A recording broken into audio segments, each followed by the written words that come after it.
how important was it that these satellites in particular were deployed?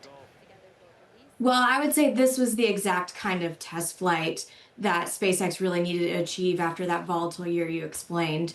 But in deploying satellites is important because that's kind of one of the key objectives for Starship when it becomes operational. It's supposed to launch the much larger Starlink internet satellites that SpaceX is building and optimized for this specific size spacecraft. So the fact that it was able to demonstrate that shows that they're one step closer to actually using this vehicle as a launch vehicle that can put satellites into orbit. Beautiful shots, but they rounded it out as an overall success. But not everything was too peachy, right? What else did they learn from the re-entry in particular? Right. That reentry portion is still very difficult for them to perfect, but that is what they're trying to do. They're trying to do something that nobody else has done, which is create a fully reusable vehicle. And so what they're trying to see is if they can bring the Starship back without it disintegrating. Of course, there were some chunks of the vehicle that broke away during that reentry, but it just goes to show that they have a little bit more to learn on making that reusable orbital heat shield up to snuff and the way that they need it.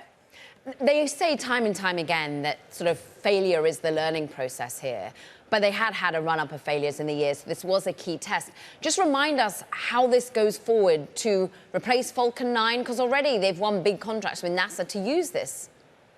Right. I mean, SpaceX has basically put all of its eggs in the Starship basket. It's supposed to eventually replace their workhorse rocket, as you mentioned, the Falcon 9, but it also has a lot of other tasks to do. It's designed to eventually take humans and cargo to deep space destinations like the moon and, of course, Mars to start that settlement that CEO Elon Musk has always dreamed of. Of course, there's still quite a lot to do before that reality can be achieved. One of the big things is that they'll have to demonstrate in-space orbital refueling at a scale that no one has ever achieved before. And so they mentioned that they hope to demonstrate that as soon as next year, but that's going to be a really big part of actually unlocking this vehicle and making it the deep space vehicle that they advertise it to be.